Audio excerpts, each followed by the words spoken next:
Vamos a estar meditando en el último versículo del capítulo 5 y vamos a iniciar el capítulo 6 el día de hoy. Pero antes de leer toda la porción de las Escrituras, me gustaría que meditáramos en esta. Gálatas, capítulo 6, el verso 2, que va a ser como la médula de lo que vamos a estar estudiando el día de hoy. Sobrellevad los unos las cargas de los otros y cumplid así la ley de Cristo. Me gustaría que tuvieran en cuenta ese texto, porque al final va a decir algo que pareciera contrario, porque al final del texto va a decir del texto que vamos a estudiar hoy, va a decir cada uno lleve su propia carga, pero el mismo texto nos va a explicar, bajo la luz de la comprensión de la predicación expositiva, vamos a permitir pues desentrañar desde la Escritura a qué se refería con esto el apóstol Pablo. En principio comenzamos leyendo este texto, que no es el principio, sino es como el centro, el grueso del tema del día de hoy. Sobrellevad los unos las cargas de los otros y cumplid así la ley de Cristo. Porque yo quiero que meditemos precisamente en ese tema. ¿Cuál es la ley de Cristo? ¿Cuál es la ley de Cristo? El tema del día de hoy es amando al hermano en la fe. Y como lo hicimos la semana inmediatamente anterior, también lo vamos a hacer el día de hoy. Y vamos a hacer una pequeña introducción del tema, hablando de lo que ha hablado el apóstol Pablo, una exhortación fuertísima a los Gálatas, ha hablado de la justificación por la fe, de los excesos que puede traer esta enseñanza, legalismo o antinomianismo. Ha hablado de la honesta y sana relación que tiene el creyente con la Escritura, con la ley de Dios, y cómo ya no está sujeto al yugo de esclavitud de creer que por el cumplimiento de la ley estricto es que se salva, pero también está libre de la condenación de creerse salvo y no tener ninguna relación con la ley y tal vez estarse perdiendo por vivir en esa mentira. Entonces, es importante que si un creyente en verdad ha nacido de nuevo, viva una vida de santidad. Ahora, también hemos hablado y hemos mencionado que el apóstol Pablo, toda la defensa que ha levantado, la ha levantado construyendo en argumentos basados en la verdad, que finalmente se convirtieron en la carta a los Gálatas y ahora es doctrina básica para la iglesia en general, para la iglesia universal. Todo con el propósito de guardar a la iglesia de la herejía, de la falsa doctrina y de los ataques de estos falsos maestros que estaban introduciéndose a la iglesia. La conclusión final ha sido andar en el Espíritu, pero hemos hablado de que la forma en que la Biblia nos habla de andar en el Espíritu es la santificación. Pero nosotros vivimos al interior de nuestro ser una lucha entre el Espíritu Santo que vive dentro de nosotros y el viejo hombre, la vieja naturaleza, el remanente de pecado que pretende levantarse a diario. Y por esa razón es necesario que llevemos a la cruz a diario nuestra vieja naturaleza, nuestro remanente de pecado al hombre viejo. Hablamos la semana inmediatamente anterior acerca entonces de las características de una vida que anda en el Espíritu, que es el fruto del Espíritu Santo. Pero que también tengamos cuidado con despertar o por negligencia permitir nuevamente caer en las obras de la carne. El día de hoy, lo que va a hacer el apóstol Pablo en la carta y con la porción que tenemos para estudiar el día de hoy, es que el apóstol Pablo va a traer toda esta teoría, toda esta doctrina, todo lo que él ya ha enseñado, en particular la vida en el Espíritu, en particular el andar en el Espíritu, el vivir en santidad, lo va a traer de la teoría a la práctica y lo va a traer con la forma de aplicar este principio. ¿Cómo aplicamos este principio de vivir en santidad, de empezar a cultivar el fruto del Espíritu Santo, los resultados en nuestra vida del Espíritu Santo? Pues nosotros leíamos Gálatas en su momento y cuando leíamos el verso 15 decía esto el apóstol Pablo acerca de aquellos que perseveran en doctrinas falsas. Y si os mordéis y os coméis los unos a los otros, mirad que también no os consumáis los unos a los otros. Mis hermanos, una consecuencia que viene producto de abrazar la falsa doctrina es que por carecer de la verdad, las personas no van a vivir, uno, una vida en el espíritu, y dos, la factura que les va a pasar la herejía es que van a tener unas pésimas relaciones interpersonales. Ustedes se van a dar cuenta del trato que tenían los judaizantes con los que querían volverlos sus adeptos. Era un trato pésimo. Y eso es lo que vamos a ver. Vamos a ver la diferencia que hay tan categórica entre el trato que hay entre verdaderos creyentes y el trato que hay entre personas que no son verdaderamente cristianas. Entonces, mis hermanos, el evangelio, y eso, ahora, ¿eso por qué sucede? ¿Por qué sucede que haya ese desvarío en las relaciones interpersonales?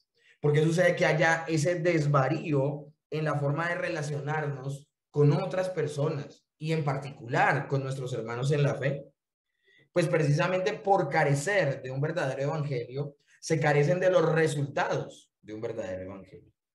El evangelio trae a nuestras vidas una correcta imagen de Dios, de los demás y de mí. Es que, mis hermanos, nosotros debemos entender y comprender, esto lo hablaba de alguna manera en la enseñanza pasada, pero de una manera muy general, muy superficial. Hoy quiero tocarlo más puntual. Cuando el hombre cayó, esa armonía que existía en la comunión con Dios, pero también esa armonía que existía en su relación consigo mismo, entre Adán y Eva, y entre la misma creación, se rompe, se daña producto del pecado. Entonces, después de que el hombre cae en pecado y en maldad, el hombre lastimosamente, mis hermanos, su relación con Dios se quebranta, se fragmenta, pero también se destruye su relación consigo mismo. Se empieza a percibir de una manera completamente distinta, de una manera distorsionada. Pero también en esta situación, su relación con los demás fue fracturada, aún su relación con la misma creación. Porque si nos damos cuenta, el hombre, después de que pecó, ha velado es por destruir sistemáticamente el hermoso planeta donde vive. Entonces, mis hermanos, no existe un evangelio puro. No podemos hablar de que una persona tiene el evangelio verdadero, tiene el evangelio correcto, si este no redunda y se manifiesta en buenas y excelentes relaciones interpersonales. Mis hermanos, el evangelio nos va a mostrar la manera práctica de cómo debemos comportarnos con los demás, con nuestros hermanos en la fe, cómo comportarnos con Dios, una buena relación con nosotros mismos, y volveremos a una armonía aún con la creación. El día de hoy, mis hermanos, la pequeña porción que vamos a meditar de las Escrituras va a tener esa división natural. Este sermón va a tener esta división natural, y es que veremos cómo debemos comportarnos con nuestros hermanos en la fe. Luego veremos cómo no debemos comportarnos con nuestros hermanos en la fe. Y luego veremos un ejemplo específico de dicha relación sana. Eso es lo que vamos a hacer el día de hoy desde el texto. ¿Y por qué, mis hermanos, el apóstol Pablo hace esto? Santiago capítulo 1, verso 22 dice, pero sed hacedores de la palabra y no tan solo oidores, engañándoos a vosotros mismos. El Señor no quiere que nosotros seamos oidores atentos de la palabra, pero practicantes olvidadizos de la misma, que no le llevemos nunca a la práctica. El Señor no quiere que el cristianismo tenga una ortodoxia tremenda y hasta que de pronto tengas una ortopatía, es decir, un afecto, un amor enorme por lo que se te está predicando, sino que el Señor también quiere que tú tengas una ortopraxis adecuada, es decir, que esa verdad bien predicada y abrazada por ti, tú la lleves a la práctica, lo lleves a la vida. Mis hermanos, hoy vamos a hablar de la práctica cristiana en el servicio a los demás, en el darnos a los demás, en el vivir una vida en comunidad. Eso es lo que vamos a hacer el día de hoy. Dice Gálatas 1:10, pues busco ahora el favor de los hombres o el favor de Dios. Y yo quiero hacer referencia a algo, mis hermanos. Cuando en la escritura aparece el fruto del Espíritu Santo, por ejemplo, o cuando empieza a aparecer el apóstol Pablo escribiendo en su carta una serie de actitudes que debe tener el creyente, yo no quiero que pensemos que es una lista de tips para tener buenas relaciones, o que tampoco lo veamos como una lista de requisitos para ser verdaderos creyentes. No. Si se van a nombrar características y si se van a nombrar actividades de una forma de comportarse el creyente, más allá de prerequisitos para ser creyentes, lo que está haciendo el apóstol Pablo es enumerar las características que son evidentes en alguien que ya es salvo. Entonces yo no practico esto para agradar a los hombres. Sencillamente yo actúo de esta manera porque estoy demostrando así que Dios y su gracia me ha alcanzado, que evidentemente he sido regenerado y que el cambio de corazón no solamente se ve en que me he arrepentido, en que he cambiado mi manera de vivir, en que abrazo la palabra y me gozo en el Señor, sino que también mis relaciones interpersonales son saneadas y definitivamente busco el bienestar de los demás. Partamos del verso que terminamos la semana inmediatamente anterior, Gálatas capítulo 5, verso 26. No nos hagamos vanagloriosos, irritándonos unos a otros, envidiándonos unos a otros. Y ese texto es profundo y tiene una enseñanza maravillosa. Esta es la primera parte de nuestro sermón. ¿Cómo no debemos comportarnos con los hermanos? ¿Cómo no debemos comportarnos con los hermanos? Y lo tremendo del asunto es que este pasaje nos deja ver cómo mi conducta con los demás está determinada por la opinión que tengo de mí mismo. Dice el texto, no nos hagamos vanagloriosos, porque en el momento en que me hago vanaglorioso, me irrito y envidio. Y estas dos consecuencias de mi vanagloria, la irritación y la envidia, hablan de un descontento, ya sea por tener un muy alto concepto de mí o un muy bajo concepto de mí. Cuando yo tengo una conducta incorrecta, eso va a ser la consecuencia de que tengo una mirada interior hacia mí mismo incorrecta. Vuelvo y repito, mi conducta con los demás está determinada por la opinión que tengo de mí mismo. Y tener una conducta vanagloriosa, como lo dice el texto, se refiere, el término vanaglorioso, se refiere en primera instancia a una opinión falsa acerca de mí. Es un concepto que no es real. Pero además de que es un concepto que no es real de mí mismo, me estoy percibiendo de manera incorrecta, también es una percepción inflada, muy desproporcionada, pero a la vez puede ser vacía. Y eso hace que me sienta menor que los demás. Es una manera de verme que no se ajusta a la realidad de las escrituras. Y por ello busca su valor y busca mostrarse a expensas de los demás. Esto es interesantísimo, mis hermanos.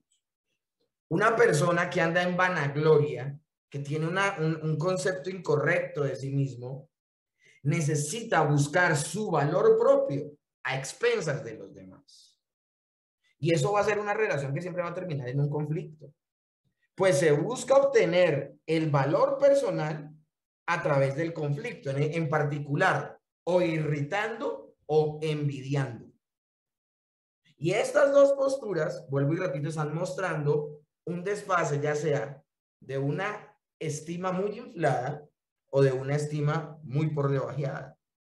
Y lo terrible es que vamos a terminar desatando una relación completamente incorrecta con nuestros hermanos y con los demás. Mientras que el Evangelio nos muestra nuestro estado real en el que me encuentro, las personas que lastimosamente perseveran en doctrinas incorrectas por no gozar del verdadero evangelio, no gozan de una mirada correcta de sí mismos. Y eso le va a traer una distorsión de Dios, de los demás, de él mismo, y va a ser terrible esto, va a ser terrible. Ahora, cuando hablamos de que en el evangelio nos capacita para vernos en nuestro estado real en el que me encuentro, No vamos a caer en excesos. Y miren, mis hermanos, esto es importante que lo reflexionemos. Nosotros como personas bíblicas, como cristianos reformados, insistimos mucho en el estado natural en el que se encuentra el hombre. El hombre está caído, el hombre está muerto en sus delitos y pecados, es esclavo de la maldad, es incapaz de reconocer la verdad. Y a esto se le conoce como la depravación total. Así se encuentra el hombre de manera natural. Pero si nosotros como cristianos bíblicos, si yo como pastor bíblico solamente predico esa realidad, estaría cayendo en un exceso y estaría teniendo una forma incorrecta de mostrar al hombre. Sí, el hombre cayó. Sí, al entrar el pecado en el hombre se corrompió de manera radical, desde la médula, desde el núcleo, como decía R.C. Sproul. Pero mis hermanos, si yo oculto la verdad de que ese hombre caído sigue de alguna manera siendo la imagen de Dios, estaría mintiendo y estaría pecando gravemente contra Dios. No sé si ustedes sabían, mis hermanos, pero Dios no permite que nadie mate a Caín, que nadie mate a Caín, porque Caín, a pesar de lo malo que ha hecho, que fue matar a su hermano y haber renegado en contra de Dios, a pesar de eso, de alguna manera, Caín, en alguna parte de su ser, seguía reflejando a Dios, seguía siendo la imagen de Dios. Por eso Dios no permite que nadie mate a Caín, porque eso es lo malo, eso es lo perverso de ese pecado de matar. De alguna manera se está destruyendo la imagen que Dios forjó de sí mismo. Entonces Dios hasta marca a Caín para que nadie lo mate, como mostrando, miren, de alguna manera aún las personas muy malas, emulan y son mi imagen. Entonces, mis hermanos, nosotros debemos entender que debemos enseñar las verdades de quién es el ser humano en ambas direcciones. Su perversidad total, pero también que el hombre fue hecho a imagen y semejanza de Dios. Y su propósito, que en un momento fue distorsionado por los seres humanos al pecar. Finalmente, al final de todo esto, nos vamos a dar cuenta que en la persona de nuestro Señor Jesucristo se cumplió el propósito, porque el hombre perfecto fue la imagen perfecta de Dios. Y una vez estemos unidos a Él en la glorificación, nosotros los creyentes, cada creyente verdadero, va a ser la imagen perfecta de Dios. Entonces, por eso podemos declarar que el Evangelio nos muestra un estado real en el que nos encontramos. No busco en el otro significancia. La significancia me la da el mismo Dios al tener una claridad de quién es Él, quién soy yo y quiénes son los demás. Entonces no busco mi significancia, no busco mi realización en el otro.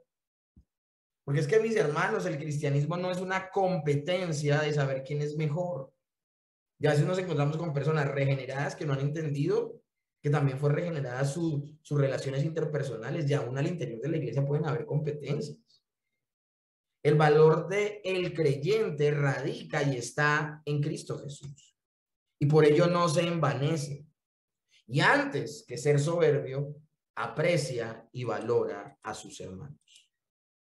Mis hermanos, el legalismo por su parte se siente superior a los demás. Es que yo sí y tú no.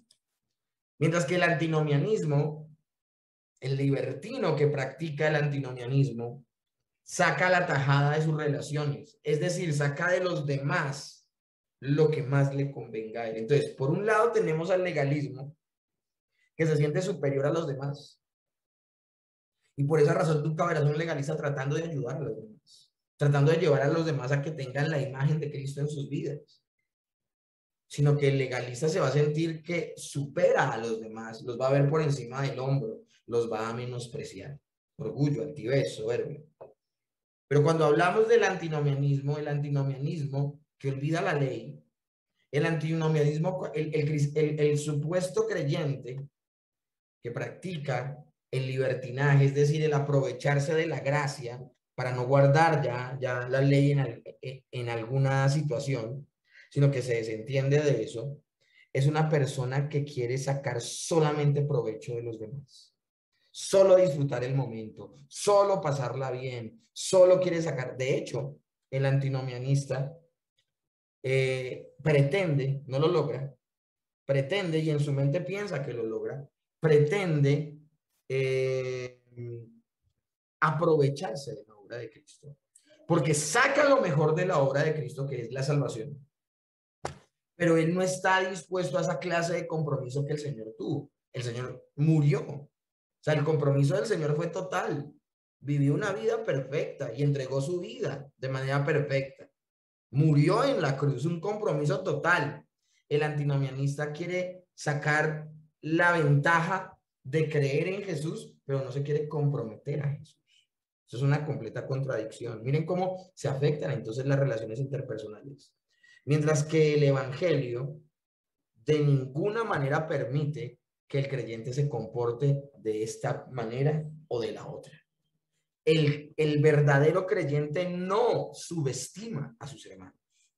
El verdadero creyente no apabulla y aminora a sus hermanos.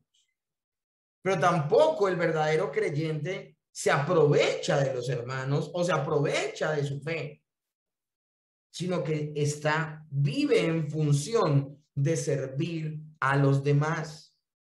Tanto el legalismo como el antinomianismo son distorsiones del evangelio y por esa razón se distorsionarán las relaciones interpersonales. Hay personas que al interior de la iglesia ya se acostumbraron a que su pastor los trate mal, a que los menosprecie, a que les pase por encima.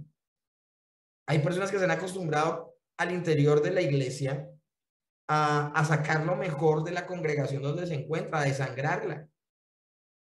Pero nunca a comprometerse a ayudar y a servir en la congregación. Mis hermanos, eso no es cristianismo. El cristianismo, mis hermanos, no solo promueve salvación eterna, sino que también promueve buenas relaciones al interior de la iglesia en este tiempo. Ya es un desafío tener buenas relaciones con nuestros hermanos, porque pues ellos también están en un proceso de santificación. Ahora, ¿cuán más difícil va a hacerse al interior de la iglesia?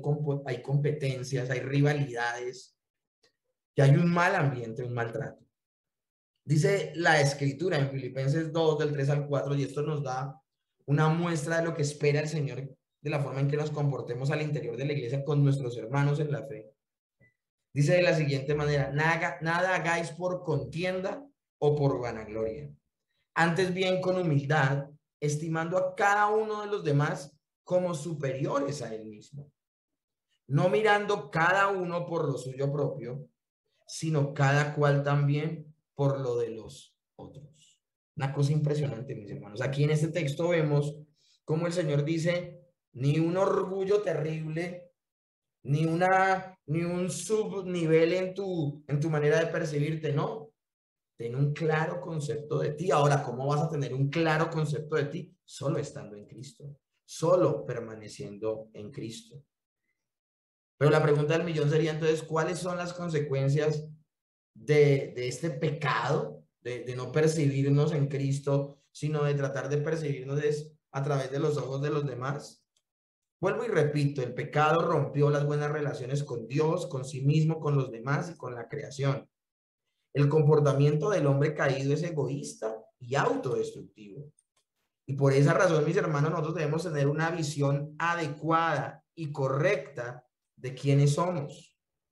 Romanos 12:3, yo creo que es el texto que más nos muestra lo importante de tener un concepto correcto de nosotros. Ahora, el concepto correcto no es el que pensamos nosotros de nosotros mismos, sino lo que piensa el Señor de nosotros, lo que dice la Escritura acerca de nosotros, lo que somos en Cristo al haber sido unidos a Él y por nuestra unión a Cristo haber sido adoptados y aceptos en el amado.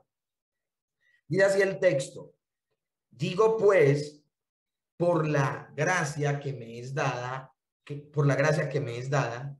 a cada cual que esté entre vosotros, que no tenga más alto concepto de sí que el que deba tener, sino que piense de sí con cordura, conforme a la medida de fe que Dios ha repartido a cada uno. Vuelvo y aclaro esto, lo dije en su momento en otro escenario académico. Mis hermanos, aquí le está hablando el apóstol Pablo a creyentes, no le está hablando a incrédulos. Si se habla de que Dios da una medida de fe, está hablando de lo que sucedió luego de que la persona fue regenerada, fue salva y goza de la presencia del Espíritu Santo en su vida. Como goza de la presencia del Espíritu Santo en su vida, puede desarrollar en su vida una medida de fe. Amén. pero no es que las personas tengan de manera natural esa fe. Entonces, cuando hablamos de tener un concepto claro de sí mismos, es no tener un concepto superior, que vendría a ser la vanagloria. Una persona que sufre de vanagloria no se relaciona bien con los demás, porque cada vez que se relaciona con los demás, digamos una persona que supuestamente es creyente, pero sufre de vanagloria, al interior de la congregación, su relación con los demás era una relación de constante desafío a los hermanos, porque él se ve como superior a ellos. Entonces todo el tiempo los estará desafiando a que yo predico mejor, a que yo vivo una mejor manera santa de vivir, es que yo hago más cosas para la obra de Dios, es que yo diezmo más, es que yo ofrendo más, es que el pastor me tiene más en cuenta. O sea, es una constante donde se desafía a los hermanos a que vean cuán superior soy con respecto a ellos. La persona que actúa de esa manera siempre está por debajeando a los demás. Ahora, solo nombrar esto, que esto esté presente en la vida de un creyente ya da vergüenza. Pero por otro lado, un concepto inferior, un concepto donde yo me veo no como superior a los demás, sino que me veo como el más pequeño, y no hablo de una humildad, sino hablo de algo que está mal a tu interior, porque tú no entiendes quién eres en Cristo, no te percibes unido a Cristo y no crees a lo que Dios dice acerca de ti. Entonces, te ves en un concepto inferior y por esa razón te la pasarás envidiando a los demás, a tus hermanos, a lo que tienen ellos, pero tú no tienes, a los dones que ellos ejercen, pero tú no puedes ejercer. Y esa envidia te llevará a toda costa a oponerte a sus logros, a sus éxitos, a las bendiciones que puedan traer aún ellos mismos a la iglesia en general. Entonces, miren cómo esta distorsión de quiénes somos puede llevar a atentar contra la iglesia, que hayan conflictos y divisiones al interior de la iglesia. Las personas que tienen un concepto muy superior de ellos mismos o un concepto muy inferior, no ven al otro como un hermano, sino ven al otro como un contrincante, como un adversario. Y mis hermanos, les tengo noticias. Yo no debo tener un concepto ni superior ni inferior. Yo soy hecho a imagen de Dios. Pero a pesar de ser un ser hecho a imagen de Dios, soy un ser caído, que por la gracia he sido acepto en el amado. Esa es la realidad del creyente. Esa es la realidad en que el creyente se debe mover. No tengo un concepto de mí inferior porque fui hecho a la imagen de Dios, pero no tengo un concepto muy alto de mí mismo que me lleve a la vanagloria porque he sido un pecador. Soy un pecador que ha sido alcanzado por la gracia de Dios, y aunque no hice nada y el Señor lo hizo todo, ahora soy salvo y ahora soy hijo de Dios. Con esos antecedentes, mis hermanos, ¿quién se va a vanagloriar? ¿Quién va a poder sacar el pecho y decir, es que yo soy? Mis hermanos, solamente, o sea, como decía el apóstol Pablo, él decía, por la gracia de Dios soy lo que soy. Que no nos ensoberbezcamos, pero que tampoco dejemos de entender lo precioso que somos a los ojos del Señor en cuanto a que somos su imagen y semejanza. Gálatas 5, del 13 al 14 dice, porque vosotros, hermanos, a libertad fuiste llamados, solamente que no uséis la libertad como ocasión para la carne, sino servíos por amor los unos a los otros, porque toda la ley en esta sola palabra se cumple: amarás a tu prójimo como a ti mismo.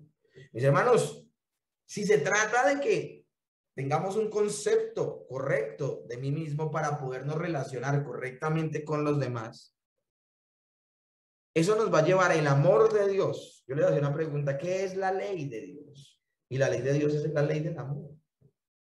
Si nosotros amamos a nuestros hermanos, no nos va a costar servirles. No nos va a costar estar pendiente de ellos.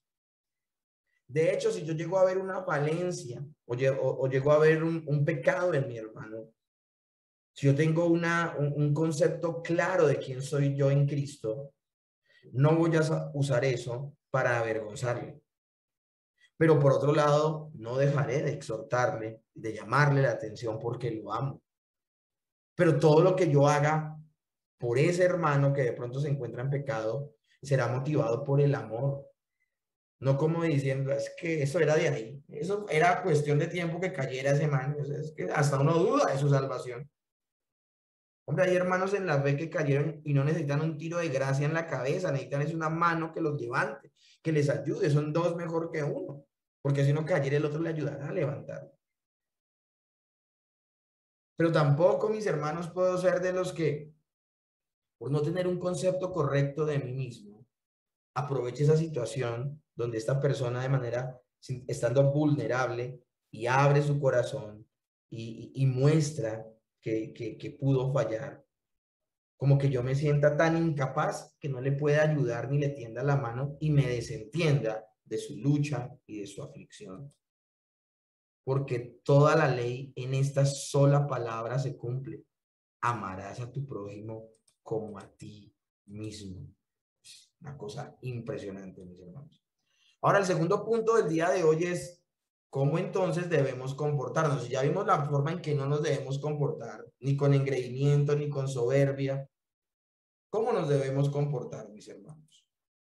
Bueno, el Señor Jesús le dice a sus discípulos en Juan 13, del 34 al 35, un nuevo mandamiento les doy, que se amen los unos a los otros como yo les he amado. Ámense también entre ustedes. Y les digo una cosa, mis hermanos, cuando la Biblia habla de la ley de Cristo, es esta ley. Es este nuevo mandamiento que el Señor nos dio. Y mis hermanos, el amarnos los unos a los otros se debe manifestar como Cristo nos amó a nosotros.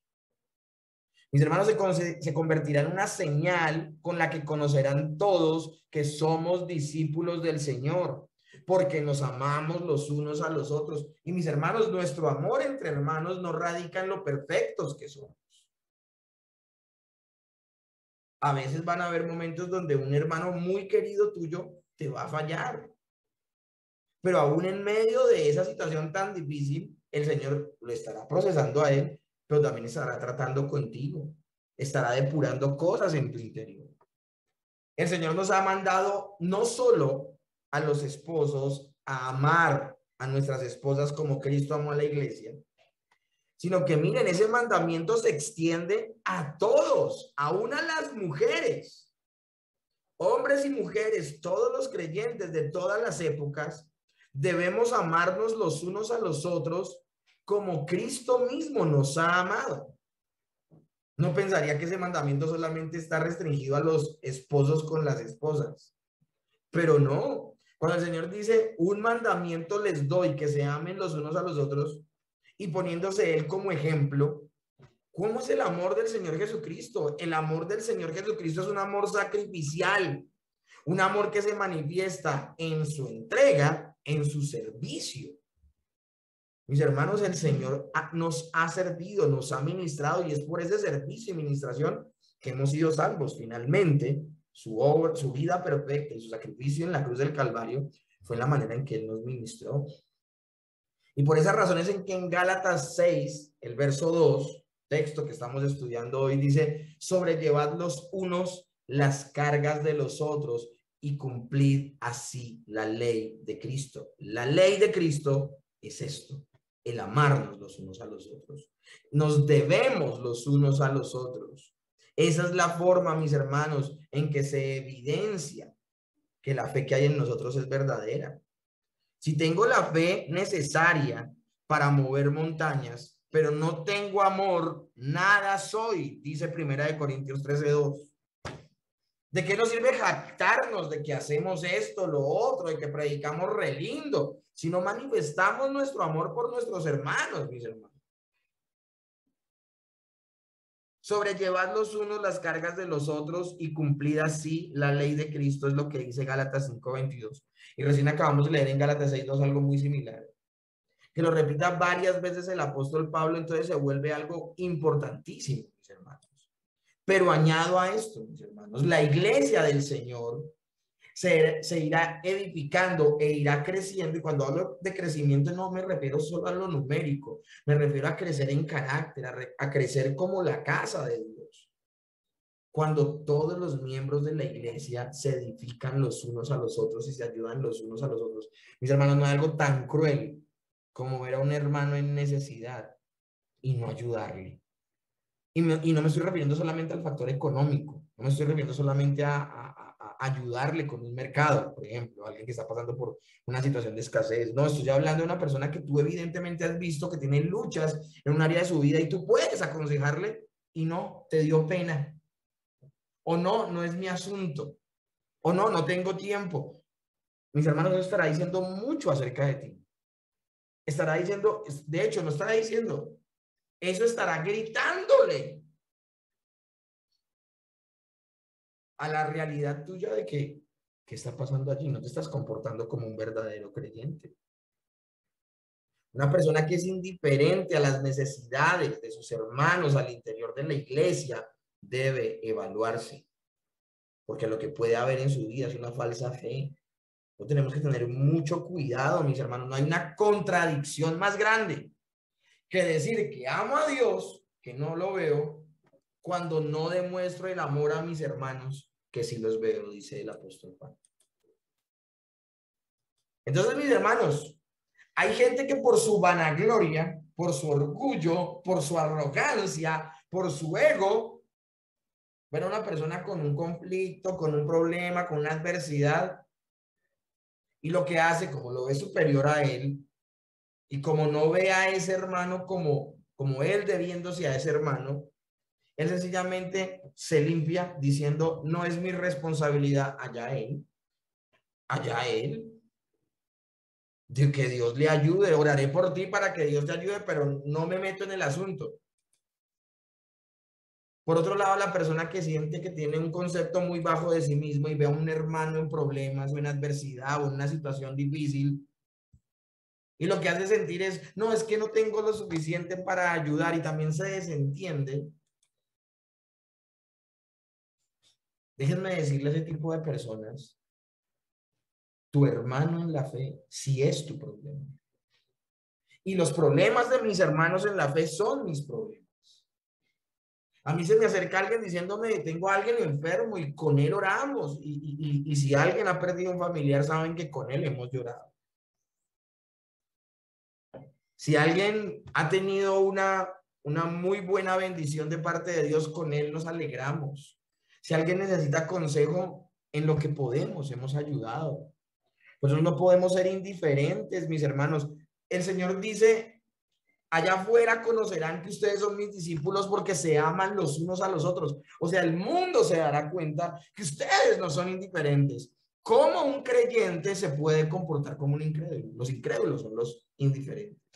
Y a veces encontramos a incrédulos que son menos indiferentes que aún creyentes.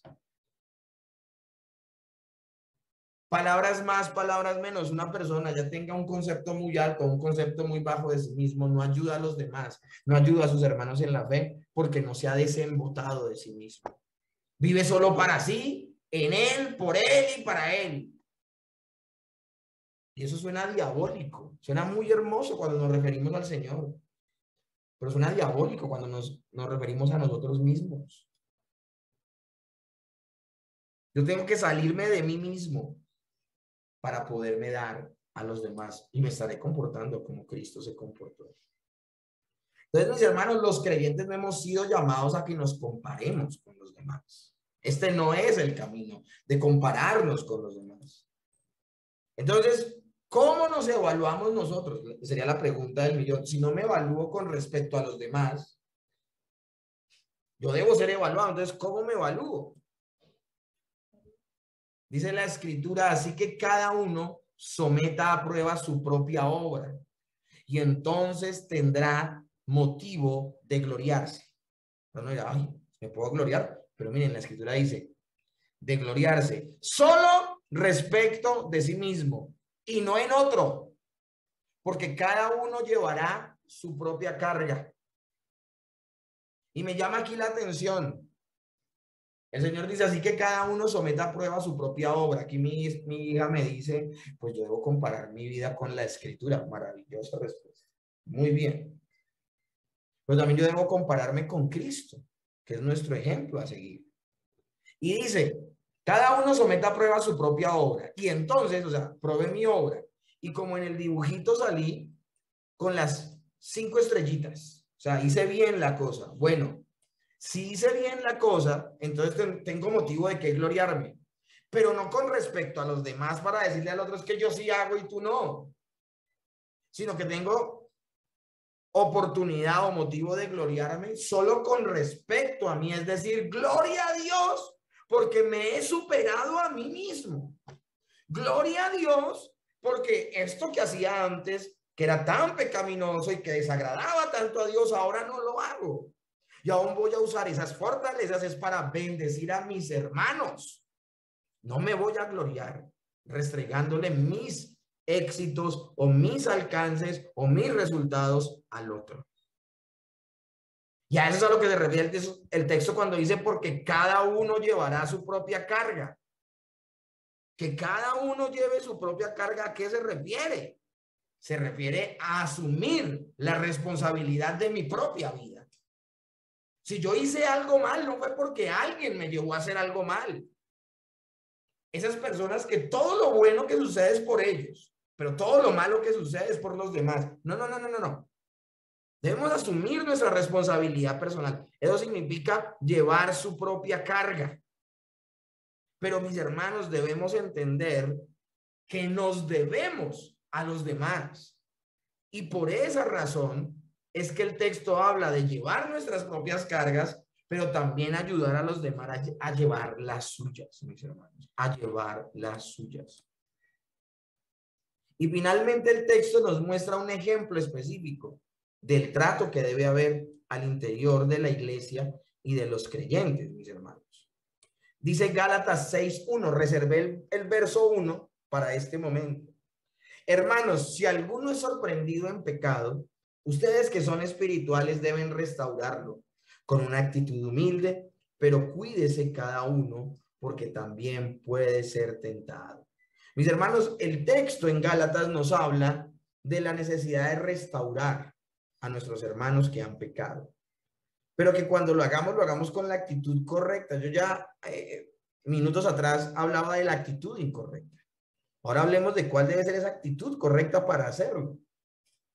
Cuando la palabra de Dios habla del término restaurarle, yo quiero que entendamos algo, mis hermanos. El apóstol Pablo en otros lugares, en el libro, por ejemplo, en la carta a los Corintios, ha hablado de que la iglesia es como un cuerpo. Y finalmente llega a ser el cuerpo de Cristo. Aquí cuando habla el texto de que si alguno es sorprendido en pecado, ustedes que son espirituales deben restaurarlo, el término que se usa como restaurarlo, la palabra griega que se usa para restaurarlo, es la misma palabra que se usaba para cuando un médico tomaba a una persona que tenía un hueso dislocado y volvía el hueso a su lugar. Eso al día de hoy se llama reducción. Cuando yo me disloqué el hombro, me tuvieron que reducir el hombro, se me salió el hombro. El hueso se me salió del hombro y tuvieron que ubicar un dolor terrible. Pero el alivio que viene luego de ubicar el hueso en su lugar es maravilloso. Eso es lo que sucede cuando un hermano en la fe se acerca a otro hermano en la fe y lo hace volverse de su mal camino para humillarse delante de Dios, hallar en él perdón y poder continuar en su camino de santificación. Entonces el término restaurarle es poner en su lugar el hueso dislocado. Ahora, ¿yo por qué lo hago? ¿Para vanagloriarme? ¿O por qué no lo hago? Porque siento que no tengo la capacidad. No, ya hemos entendido que debemos hacerlo, en nuestra responsabilidad. Pero lo que nos motiva, mis hermanos, no es que me vean y vean lo lindo y magnánimo que soy con los otros hermanos, cómo ayudo a los hermanos de la congregación. No, es sencillamente porque es lo correcto. Todos los creyentes deben alcanzar la madurez, mis hermanos, y esa madurez no se alcanza sola. Cuando estudiamos la carta a los Gálatas de hace mucho tiempo aquí en la congregación, veíamos cómo el Señor había determinado que el crecimiento y la madurez en la iglesia, el Señor había determinado traerla solo y absolutamente bajo términos de congregación, no con ovejas solitarias, sino con ovejas que se congregan con otras ovejas. Es así como el Señor ha determinado que crezca y madure la iglesia. Por eso no existen tal cosa como cristianos llaneros solitarios o ruedas sueltas por allí, personas que dicen que son cristianas pero sin congregación. Esas personas no van a crecer, porque el crecimiento Dios lo ha determinado ese en una congregación, los unos con la ayuda de los otros. Todos los creyentes hemos sido llamados a alcanzar esa madurez. Por esa razón, mis hermanos, si hay lugar a restaurar al hermano, debemos hacerlo con mansedumbre. O si somos nosotros las personas que debemos ser restaurados, recibir esa restauración con mansedumbre. Las personas que ayudan a otros a restaurarse deben hacerlo con mansedumbre. ¿Por qué? Porque ellos también deben considerarse como personas muy débiles que en algún momento también pueden estar en un momento muy difícil. No somos invulnerables. Mis hermanos, de hecho, va a demostrar un correcto concepto de ti mismo si tú en medio de una situación muy difícil que te está quedando grande, buscas ayuda. Pero también estarás demostrando una madurez impresionante cuando ayudas a tu hermano solo con el deseo de ayudarlo, no de burlarse, no de menospreciarlo, no de subestimarlo, no de destruirlo, sino precisamente de levantarlo y ayudarlo. Mis hermanos, es que la disciplina que no nace del amor, la exhortación que no nace del amor de Dios, no va a ser bien ejecutada. Pero la disciplina y la exhortación que provienen precisamente del corazón de Dios van a ser de un bálsamo y de una medicina maravillosa al interior del cuerpo de Cristo, mis hermanos. La iglesia no es invulnerable en cuanto a que pueda haber pecado al interior de ella, pero sí la iglesia puede tratar con el pecado que pueda brotar en ella. Y tratarla significará volver a poner en su lugar lo que se estaba desviando. Entonces, mis hermanos, lo que es la disciplina, la exhortación, la restauración, no debería causar divisiones al interior de la iglesia, sino la debería unir más. Pues estamos en una época donde la gente no percibe como correcto que uno lo llame del error. No lo percibe como amor, sino a veces lo percibe como odio o persecución. Bueno, y si se hace con las motivaciones incorrectas, hasta tendrán la razón. Por eso debemos evaluar lo que estamos evaluando hoy. Nosotros debemos velar por la pureza al interior de la iglesia, pero podemos ser de bendición al interior de la iglesia cuando entendemos que no somos mejor que nadie y que nadie es mejor que nosotros o que yo. De hecho, lo mejor que le ha podido pasar a la iglesia es Dios. Lo mejor que le ha podido pasar a la iglesia es Cristo. Lo mejor que le ha podido pasar a la iglesia es el Espíritu Santo. Y por eso debemos comportarnos de una manera maravillosa, aún en el momento de la disciplina, de la exhortación y de la restauración. Démosle una lectura correcta al trato del pecado al interior de la iglesia. Démosle una lectura correcta a la restauración, a la exhortación, a la disciplina. Mis hermanos, no es una purga por buscar a los verdaderos creyentes. No es que tú andes guiñando el ojo y diciendo, ¿quién es el que me está tratando de engañar? Voy a descubrirlo. Tratando de bajar cabezas de una cacería de brujas. No, mis hermanos. Eso estaría demostrando que lo que te motiva a ti no es el amor. No es una purga por buscar a los verdaderos creyentes. Todo lo contrario, mis hermanos. Mirad cuán bueno y delicioso es el estar juntos los hermanos en armonía. Dice la palabra, allí el Señor enviará salvación y vida eterna, mis hermanos. ¿Va a ser un desafío vivir los unos con los otros? Claro que sí, porque cada uno de nosotros batallamos con nuestro ser interior caído. Y en este proceso de crecimiento espiritual van a haber roces. Pero el Señor que dice hierro con hierro se aguza. El Señor que habla de habitar los hermanos juntos en armonía. Si tenemos el Espíritu Santo, si gozamos de la dulce y hermosa presencia del Espíritu Santo en nuestras vidas, seremos completamente capaces, mis hermanos, de vivir con nuestros hermanos. No disfracemos de piedad el odio que sentimos por otras personas. No disfracemos de celo el que por sentirme muy menor y muy por debajeado, me desentiendo de ayudar a los demás. No, llamemos las cosas por su nombre. Si yo en realidad amo a mi hermano, voy a ayudarle y voy a estar a su disposición y servicio. no lo pensemos solamente en términos de disciplina, pensémoslo en términos de ánimo. A veces hay gente que llega a la iglesia re desanimada y se van a animar porque tú les recuestas un texto bíblico, porque les dices que estás allí con ellos, porque le dedicas un tiempo y vas a almorzar y bueno, etcétera. Una cosa impresionante y maravillosa. Nos cuidamos entre nosotros. Aún el mismo hecho de poder salir y compartir, jugar un partido de fútbol, poder ver una película, poder tener actividades entre los hermanos también va a ser maravilloso. Allá afuera hay un mundo muy agresivo, mis hermanos, que está buscando solamente éxito. Y ellos sí piensan que el fin justifica los medios. No importa por encima de quién pasar, yo voy a lograr mis objetivos. Ese no puede ser el pensamiento al interior de la iglesia. Al interior de la iglesia las personas sí importan. Al interior de la iglesia las personas sí valen, mis hermanos. Por esa razón debemos entender que el término hermanos y hermanas en Cristo es más que un término diplomático, es una realidad. Somos familia, mis hermanos, y por ser familia debemos cuidarnos, debemos amarnos.